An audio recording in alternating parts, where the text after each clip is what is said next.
Buenos dias, meus queridos. Como é que vocês estão? Tudo tranquilo? Tá? Nessa aqui agora, a gente vai ver a chamada fase interfásica da divisão celular. Então, vamos voltar lá na divisão celular. Só que quando a gente volta na divisão celular, existe aquele período entre as divisões celulares que a gente chama de período interfásico. Bom dia, Matheus. Tá? Esse período interfásico, bom dia, é o período entre duas divisões celulares, certo? Por incrível que pareça, é o período mais longo da vida da célula. Eu não sei porquê, mas é até uma coisa meio lógica, né? Mas é errado, tá? A gente pensa que a divisão celular é o período mais longo, né, da célula. Quando ela está se dividindo, porque acontece uma porção de coisa, é o período que ela perde mais tempo. Mentira. A célula permanece muito mais tempo na fase interfásica, ou seja, entre duas divisões celulares. Porque a lógica é assim, ó, a célula ela foi criada para um determinado fim, né? Então, uma célula do fígado tem uma função, uma célula nervosa tem outra função, uma célula do coração muscular tem outra função, e ela tem que cumprir essa função. Após cumprir a função, é que ela vai fazer a sua divisão celular. Então, ela permanece a maior parte da sua vida em intérfase, né? O tempo de divisão celular, se você comparar, né, o tempo da intérfase, é bem curtinho, porque é o momento em que ela se divide e ela tem que se dividir rápido, porque ela tem que trabalhar. Então, algumas características ocorrem enquanto a célula não inicia o seu processo de divisão celular. Uma delas acontece com o chamado núcleo interfásico. O núcleo interfásico ele só existe enquanto a célula não está se dividindo. Lembra? A primeira coisa, uma das primeiras coisas que ocorre na divisão celular é o núcleo, a carioteca, se desfazer. E ela só vai ser formada lá na última etapa, né, da divisão celular. Prófase, metáfase, anáfase, lá na telófase é que ele vai voltar a aparecer. Ó, vocês têm a figura de um núcleo em intérfase. Então, interfase, núcleo em que a célula não está se dividindo. Tá?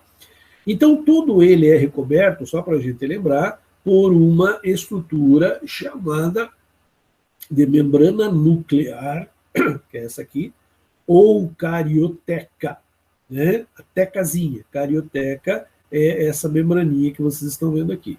Diferente da membrana plasmática, porque na composição ela é igual, ela é lipoproteica, igualzinho da membrana celular. Mas ela tem poros que a membrana não tem. Tá vendo? Esses poros são permanentes ali. E eles são revestidos por uma proteína chamada de anule. A anule protege, né, a entrada desses porozinhos. Mas, professor, por que tem que ter esses poros? Porque, lembra, é dentro do núcleo que estão sendo fabricados os RNAs mensageiro, transportador, ribossômico. E esses RNAs, né, o transportador, por exemplo, ele tem que sair do núcleo. Tá? Ele tem que estar trabalhando lá, né, para fazer a síntese proteica, e ele tem que sair. Para ele sair, ele passa pelo anule. O anule é como se fosse um guarda. Opa, está indo trabalhar, pois já, então pode entrar, né? Ou pode sair. Então ele vai deixando lá entrar e sair. Então é cheio de porozinhos. Tá? Diferente da membrana plasmática na constituição física aqui, né? No aspecto físico que ele tem. Ok? Dentro do núcleo, nós encontramos a cariolinfa, né, que é exatamente essa estruturazinha, né, aquela gelatinazinha que você está vendo ali. Tá? Então, a cariolinfa também é chamado de nucleoplasma. Não se assuste com os nomes, né? É só você prestar atenção. Ó. Nucleoplasma, o plasma dentro do núcleo. Né? Cariolinfa, cario, né, linfa é exatamente essa gelatinazinha que você tem dentro do núcleo. Tem dois nomes, mas significam a mesma coisa. Tranquilo? No meio dessa cariolinfa, que é constituído de águas, né, uma série enorme de substâncias químicas, adenina, timina, citosina, guanina, uracila, né, aquelas bases nitrogenadas estão todas ali dentro. Então, existe uma série de proteínas, água em grande quantidade nessa gelatinazona aí, propiciando que as coisas ocorram dentro desse núcleo. Nós temos também os cromossomos, que vocês estão vendo aqui. Esses cromossomos que estão sendo representados já me dizem de cara que essa célula vai iniciar o processo de divisão celular, porque eles já estão espiralizados, veja, lembram? Eles já estão na forma de um X, e quando eles estão assim, espiralizados na forma de um X, significa que daqui a pouquinho essa célula vai entrar em divisão celular. Ele, inclusive, deu uma paradinha no serviço que ela estava fazendo dentro do nosso corpo e vai iniciar rapidamente a divisão celular. Tá? As células não fazem isso todas ao mesmo tempo, não pode, né? Então, algumas estão se dividindo, outras não estão trabalhando justamente para não parar o processo que está ocorrendo dentro do nosso organismo. Não pode. Vamos supor que todas as células do coração resolvam parar agora para se dividir. Né? As células do coração, minto, as células do coração não se dividem, desculpa. Mas as células do fígado, por exemplo, né, resolvam parar para se dividir. O que vai acontecer? Porque o fígado vai parar de trabalhar. Então não pode. Algumas estão se dividindo, enquanto outras estão trabalhando. Então, ó, o cromossomo espiralizado aqui, já vamos falar mais dele depois, né, já me indica início de divisão celular. Aqui você tem um nucleolo, digo, que é como se fosse um núcleo dentro do núcleo. Não pode um núcleo dentro do núcleo. Né? Então, na verdade, isso aqui é a parte do cromossomo fabricando alguma coisa. Né? O que ele fabrica? RNA. Então, a parte do cromossomo que está fabricando RNA, ela se cora mais intensamente, porque ela está ali fabricando proteínas, fabricando os RNAs, e quando eu pingo um corante, ele vai se depositar em maior quantidade exatamente ali onde a síntese está acontecendo. Eu deixo para vocês ali o nome, ó. Carioteca, lembrando no núcleo, tá? Nucleoplasma ou cariolinfa, cromatina, que é outro nome que os cromossomos recebem, lembram? Eles estão desespiralizados, né? Quando eles não estão enroladinhos, eles são chamados de cromatina. É o nucleolo que eu falei para vocês, ok? Nem todas as células nossas elas vão ter núcleo. A gente fala assim que nós somos seres eucariontes porque nós temos núcleo organizado, mas não é em todas as células. Lembrem que nas hemácias, né, adultas, nós não temos núcleo. As hemácias, as células do sangue, né, elas têm núcleo quando elas são geradas, lembram? Então, lá no tecido hematopoético, tecido fabricador de células sanguíneas, não só células vermelhas, mas outras células do sangue, os leucócitos, plaquetas, etc., sistema de defesa, nosso tal, né? Mas lá está sendo fabricadas as células vermelhas. Lá as células vermelhas têm núcleo. Então, quando elas são fabricadas, elas têm núcleo. Mas elas, enquanto tiverem núcleo, não saem para trabalhar. Elas só vão sair para trabalhar aí a partir do momento em que o núcleo é degradado. Mas, professor, por que é degradado o núcleo da célula? Porque a célula sanguínea ela tem o objetivo de transportar gases, oxigênio, CO2. Para caber mais gases dentro dessa célula, ela lança a mão do seu núcleo. Só que ela paga um preço grave por isso, né? O que acontece? O tempo de vida dessa célula é abreviado.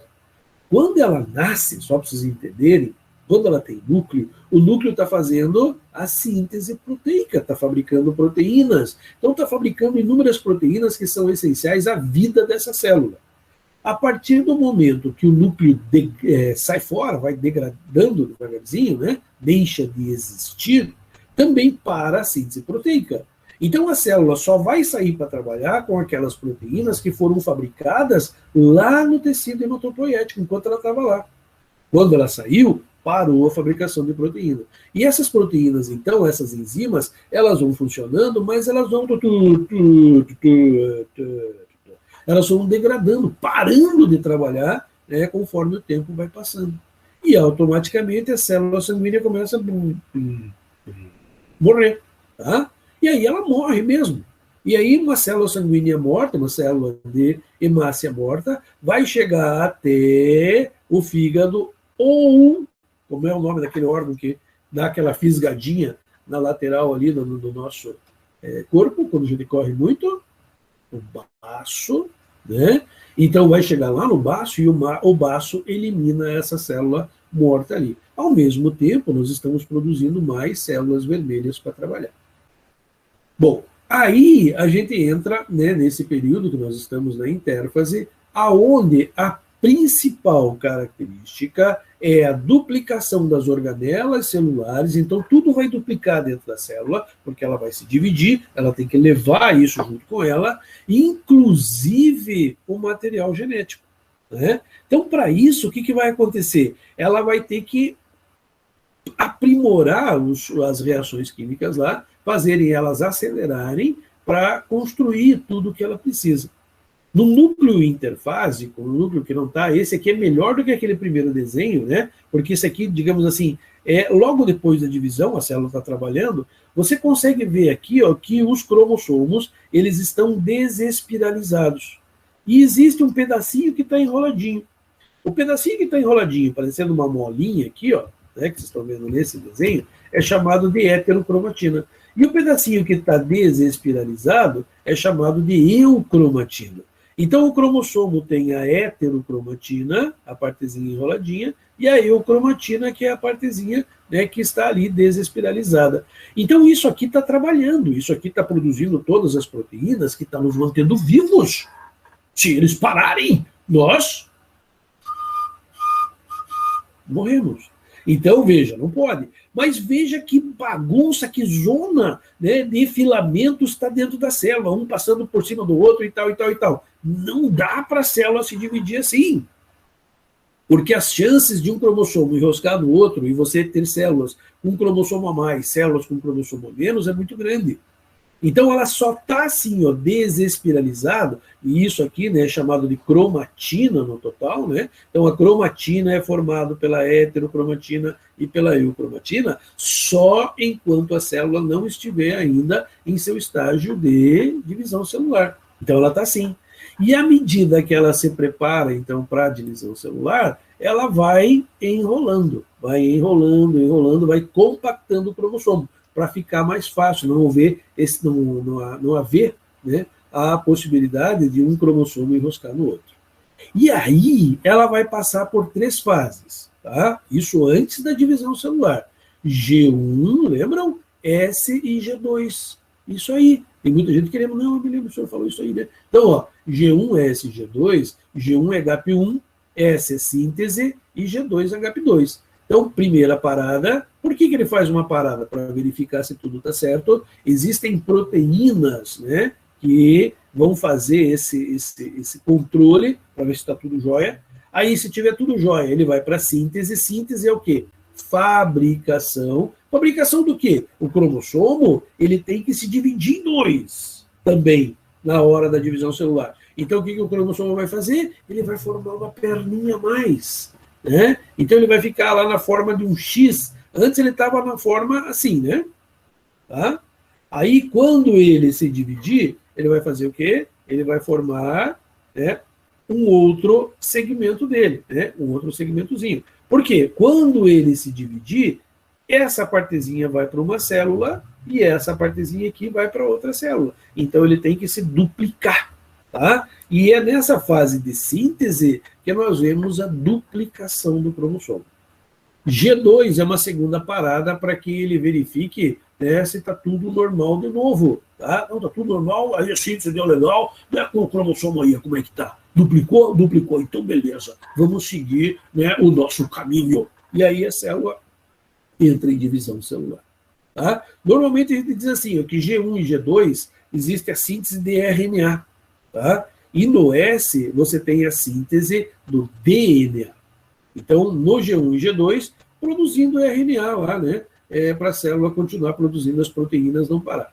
Quando chega em S, né, nós temos só agora o DNA sendo duplicado.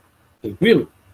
Olha o que eu falei para vocês. Se eu fizesse um esquema da divisão celular, esse aqui seria o esquema que nos chama bastante atenção. Ó, G1S e G2 é toda essa fase.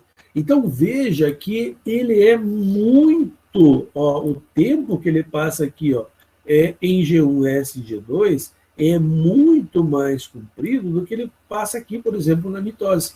Né? Então, ó, a grande parte da vida da célula é aqui, ó, G1S e G2. Aqui é só um pedacinho, curtinho, né? Que é a divisão celular. Ok? Tranquilo? É porque a gente tem uma ideia errada, como eu falei para vocês no início, né? De que parece que a divisão demora mais, né? Do que G1S e G2. Não, G1S e G2 demoram mais que a divisão celular.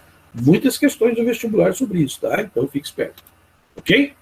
Qual é a proteína que controla isso que eu falei para vocês? É essa aqui, ó. Não esqueçam. Quinase ciclinodependentes. Tá? Então, essa quinase ciclinodependentes são as proteínas que eu falei para vocês, né? Que vão regular o ciclo. Certo? Então, são elas que vão lá ver se está tudo tranquilo, tudo normal e vão para frente. Agora, olha uma coisa aqui interessante. Vou voltar aqui para vocês. Provavelmente, alguns notaram que aqui do ladinho tem um G0, tá vendo? Um G0, bem ali do ladinho. O que é esse G0? Então, veja, existem algumas células do nosso corpo que também, diferentes da do sangue, elas não vão se reproduzir. São células que não geram outras células, como, por exemplo, é o caso das nossas células nervosas, dos neurônios. Existem as células da glia, que estão em volta do neurônio, né, que cuidam do neurônio, essas se dividem adoidado. Mas um neurônio mesmo, um neurônio motor, ele não se divide. Ele é produzido na nossa vida uterina em uma quantidade muito maior e depois a gente só vai perdendo ele durante a nossa vida. Então ele não se divide. Ele pode se regenerar. Algumas pessoas chamam de regeneração de divisão. Então, em alguns textos, vocês vão ver lá, foi descoberto que alguns neurônios conseguem se dividir. Na verdade, eles estão conseguindo se regenerar. Tá? Então, em alguma lesão, lá ele regenera. Existem estudos que estão ali, né, nos mostrando que, em alguns casos especiais de neurônios, ele pode formar outros neurônios, mas a maioria não. Tá? Então, no caso do neurônio, a gente diz assim, ó, tá? Que ele vai entrar em G0 e ele não sai dessa fase. Se ele não sai do G0, ele não vai entrar na S, na síntese. Então, ele não vai fazer a duplicação dos cromossomos. Se ele não faz a duplicação dos cromossomos, ele não tem como ir para G2 e fazer a divisão celular. Então, os cientistas chamam essa fasezinha, que não passa para frente, de G1 alterada ou G0. G1 alterada ou G0. G1 alterada é quando você, né, não vai passar, não vai prosseguir nessa divisão, tá? Células nervosas. Tranquilinho? E aqui, ó, aqui é o gráfico que eu chamo muito a atenção de vocês, porque ele aparece muitas vezes em vestibular para interpretação, e é extremamente simples. Então, aqui está representado as três fases, ó, G1, S e G2, tá? E o que ele está mostrando? Peguei um gráfico. Professor, como é que eu interpreto o gráfico? Peguei o gráfico, primeira coisa que faz, que é ler do que, pelo que o gráfico foi feito. Então, esse gráfico está nos mostrando aqui embaixo, ó, o tempo, tá, o tempo decorrido, e aqui em cima, eita, nossa, hoje está subindo, tá? E aqui, ó, na que sobe, tá, ele está me mostrando a quantidade de DNA.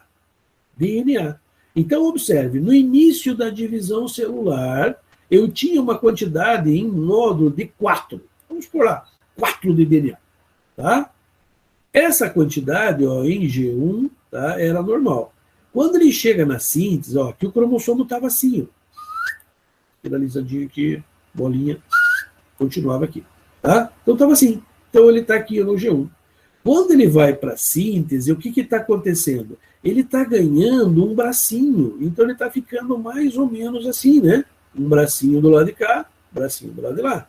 Então, o que está acontecendo? Está dobrando a quantidade de DNA. De 4, ele dobra para 8. Aqui, ó, no G2, o cromossomo já está completamente formado assim. Tá? Ele já está nessa forma, certo? E estando nessa forma, o que vai acontecer? Quando ele entra na divisão celular, ele vai ser dividido no meio. Então, por isso que cai aqui a quantidade de DNA. Porque para cada célula foi metade. Então, se estava 4, subiu para 8, na divisão celular ele cai para 4 novamente. E aqui ele vai entrar na intérfase, e aí aqui, quando chegar aqui, ele pode, né, iniciar uma nova divisão celular aqui na frente. Né? E a célula se divide de novo. Então, não esqueçam, parece brincadeira, é muito facinho, mas cai adoidado esse gráfico lá. Tá? Aqui, nessa caída aqui, é a anáfase. Lembra da anáfase? Prófase, metáfase, anáfase, telófase. É exatamente aqui, esse risquinho até está errado, porque o pontilhado tinha que estar um pouquinho mais para cá, certo? Teria esse pontilhado ser aqui. Tá? Por quê? Porque aqui é a anáfase, daí nós temos a telófase aqui, e depois começa o ciclo normal, a intérfase dessa célula. Dá uma olhada com carinho, né? Dá uma olhadinha nesse gráfico ali, né, com carinho, porque ele cai. E ele pede a interpretação do gráfico, que é facinho. Na sequência agora, só para vocês terem uma ideia, pega uma célula lá, só para terminar essa partezinha aqui, né? Pega uma célulazinha lá da raiz, né, de uma ervilha. E vocês sabem que lá na raiz você tem o quê? Você tem as células meristemáticas, as células que estão só se dividindo. E medir o seu tempo, tá, de que acontece isso. Então, olha lá, ele levou 4 horas só em G1, 10 horas em S, e mais 4 horas em G2. Então, olhe a quantidade de horas que ele passou em intérfase. E na mitose, que seria a divisão, ele levou 2 horas só. Então, como eu falei para vocês, a divisão celular é rápida, né? A intérfase é lenta. Lógico que esse negócio aqui de horas aqui vai variar de célula para célula, tá? Nós temos células que se dividem rapidamente, células da pele, e temos células que podem chegar até 6 meses, né? Para fazer tudo isso, que são as células dos ossos, né? 3 meses para ela está quase totalmente formada, né? Mais 3 para garantir. Tá certo? Então, depende do metabolismo do tecido. Aqui era meristema, então o tecido é muito rápido, né? Um tecido de crescimento é um tecido que está sempre se dividindo rapidamente. Tranquilo, gente, até aqui? Algum problema, alguma dúvida até aqui? Agora sim, um grande abraço para vocês. Até amanhã, se Deus quiser, meus queridos. Beleza, moçada?